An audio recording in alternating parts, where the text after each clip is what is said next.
O dólar bateu recorde histórico. A cotação do dia começou em R$ 4,25. Ontem, numa coletiva de imprensa em Washington, nos Estados Unidos, Paulo Guedes disse que a alta do dólar já estava prevista e é reflexo da nova política econômica brasileira. Ainda nessa mesma coletiva, o ministro da Economia falou a respeito da possibilidade de manifestações populares contra essa política econômica, a exemplo do que vem ocorrendo em vários países da América do Sul. Ele disse o seguinte, abre aspas, não se assustem, então, se alguém pedir o AI-5, fecha aspas. O ato institucional número 5 foi o principal instrumento de repressão da ditadura militar, que levou inclusive ao fechamento do Congresso Nacional. A declaração de Guedes foi duramente contestada por parlamentares. A deputada Gleisi Hoffmann avalia que esse tipo de fala revela intenções reais do governo. A deputada deu entrevista hoje ao Jornal da Manhã da Rádio Brasil Atual. Vamos ouvir alguns trechos. Porque o povo não vai aguentar o pacote de medidas econômicas e de retiradas de direitos que eles estão fazendo. A reação não é porque o PT incentiva, porque o PT incendeia, como querem alguns, né, ou dizem alguns. É porque é a realidade do povo brasileiro que perde seus direitos. Está desempregado, perde salário, perde renda, começa a fome no Brasil, começa a desestabilização de serviços, dos servidores públicos. É um conjunto de medidas que eles estão fazendo que vai levar o povo a protestar, não tem jeito, é da realidade. E aí, um governo democrático, um governo que tem a sensibilidade, é um governo que vai mediar, conversar, ver o que pode avançar, o que pode parar. Agora, um governo como o do Bolsonaro é um governo que vai usar a força. Aliás, eles estão construindo essa narrativa, Marilu. E hoje está o Paulo Guedes dizendo que não vai ter surpresa se alguém pedir para usar o AI-5. Eles estão construindo uma narrativa que é para fazer a repressão. Até porque, para implantar essas medidas que eles querem, é só com repressão mesmo, porque o povo não vai aceitar. Então, eles já estão se antecipando para justificar o que eles vão fazer. É muito perigoso, né? A nossa democracia corre risco, é triste ver isso, mas, infelizmente, nós estamos nessa situação. Se a gente não tiver uma reação mais contundente, o Congresso Nacional, as instituições, nós corremos um grande risco de ter um processo repressivo forte no Brasil. E hoje, Eduardo Bolsonaro, líder do PSL na Câmara, começa a responder processo justamente por cogitar a volta do AI-5 numa entrevista no mês passado. O Conselho de Ética da Câmara está instaurando 3 processos por quebra de decoro parlamentar, o que pode levar à cassação do filho do presidente Jair Bolsonaro. Quem comenta as notícias hoje com a gente é Fernando Brito, do Tijolaço. Oi, Fernando, tudo bom? Tudo bem, Thalita? Quer dizer, tudo bem é uma maneira de a gente dizer, porque é incrível que a gente esteja se encontrando com episódios desse tipo, e eu divido até em 2 campos. O primeiro, essa fala desastrosa que você mencionou, do Paulo Guedes, dizendo, acostumem-se ao dólar alto, e ao juro baixo na taxa Selic, porque o juro no mercado continua sendo altíssimo para qualquer pessoa que precise, por razões pessoais ou empresariais, tomar crédito na praça. Mas vamos falar desse dólar alto. Então ele explica que isso vamos exportar um pouco mais e importar um pouco menos. Importar um pouco menos a gente está importando. A importação brasileira caiu agora no mês de novembro, até a 4ª semana, cerca de 11%, segundo os dados divulgados ontem pelo próprio Ministério da Economia. Mas as nossas exportações, que deveriam estar subindo com esse dólar mais alto, estão apresentando ao contrário, um processo inverso. O Brasil acumulou, nessas 4 primeiras semanas de novembro, 1 bilhão e 9 milhões de dólares de déficit comercial. Para você comparar, em outubro do ano passado, nós tivemos 4 bilhões de superávit nessa mesma conta. Quer dizer, passamos de um superávit de 4 bilhões para um déficit de 1 bilhão na nossa balança comercial. E isso está se dando não apenas na diferença, mas nos 2 montantes, o de exportações, que cai muito fortemente, cerca de 35% na comparação de 12 meses, e no de importações. Isso indica uma economia essencialmente fraca.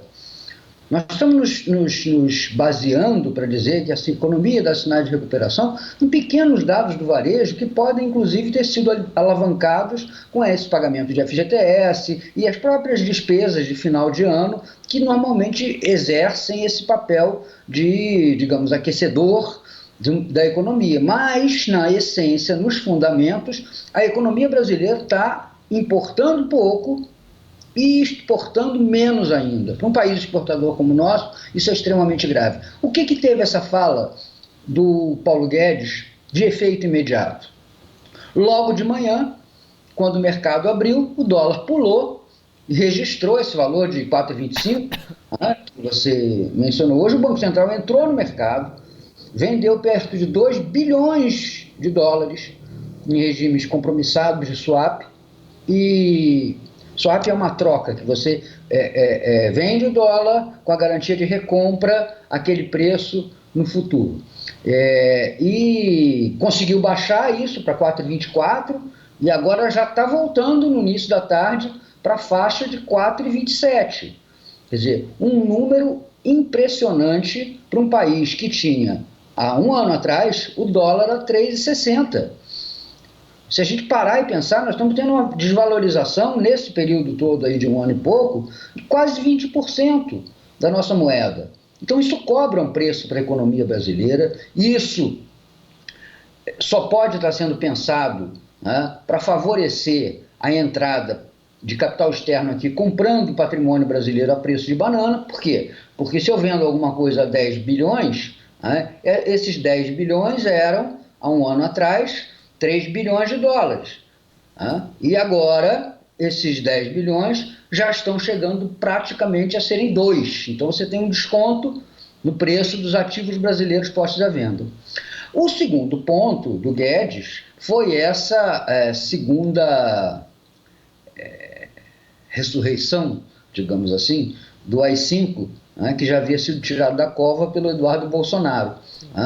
E isso, a meu ver, paradoxalmente, tem um sentido positivo, porque é uma coisa que tem marcado a oposição de centro ou as forças de centro brasileiras, dizendo: olha, nós não apoiamos o autoritarismo do Bolsonaro, mas apoiamos as reformas do Paulo Guedes. Não há uma coisa sem a outra. Não há uma coisa sem a outra. Não é possível tirar um povo que está sacrificado, desempregado, vivendo num ambiente de semi-recessão há vários anos, de você tirar mais direitos, tirar mais benefícios sociais dele.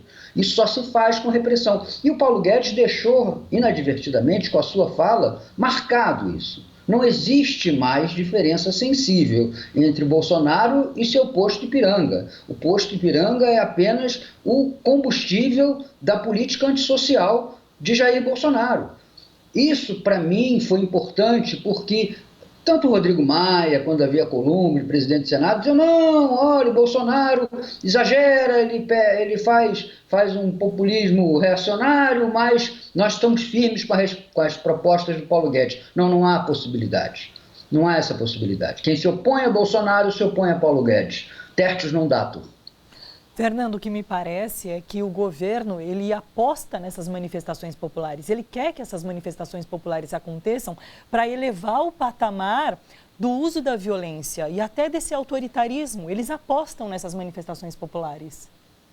Olha, as manifestações eu não creio que seja uma aposta do governo. Elas são uma inevitabilidade da continuidade de uma política recessiva, de uma política restritiva de direitos. Tá certo? O que eu acho é que eles estão fazendo uma espécie, digamos assim, de anti-habeas corpus preventivo, para garantir que essas manifestações sejam tratadas como tem sido na América Latina, e a gente está vendo, na base da repressão, e uma repressão furiosa. Sim. Certo? Então isso, para mim, é a intenção do governo, porque você não tem, a não ser que a inteligência da ABIN, regida por aquelas figura bizarra do general Augusto Heleno, tenha percebido, não há nenhum sinal de que o Brasil esteja na iminência de viver manifestações ruidosas, ruinosas, agressivas. Não há.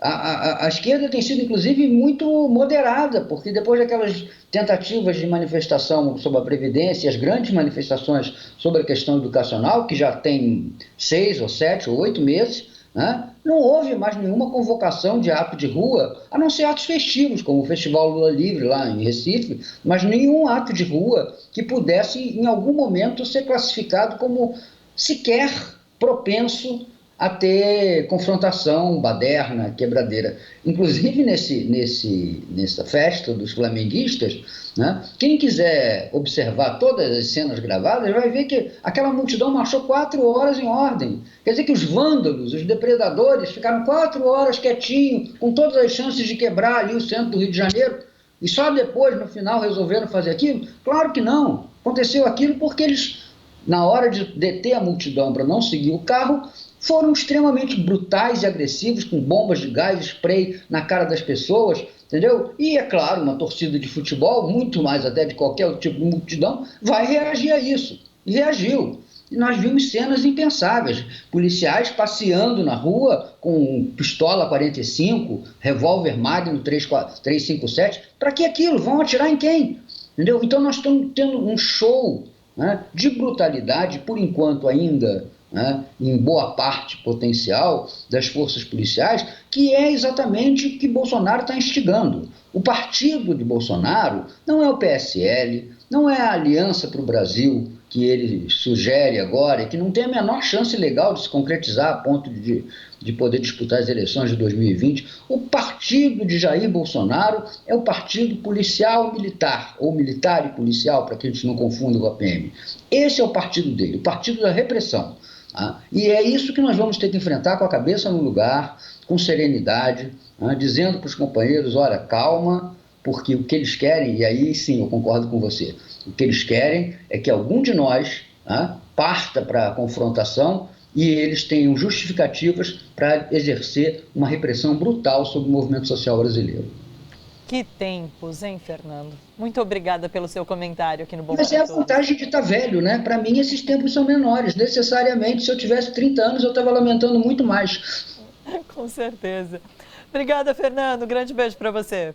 Olha só, você que curte a TVT e quer contribuir com a gente para que a nossa programação chegue cada vez mais longe, se inscreva no nosso canal do YouTube/Rede TVT e torne-se membro. Ou então faça a sua contribuição em nosso Catarse. É só acessar catarse.me/TVT. A gente agradece.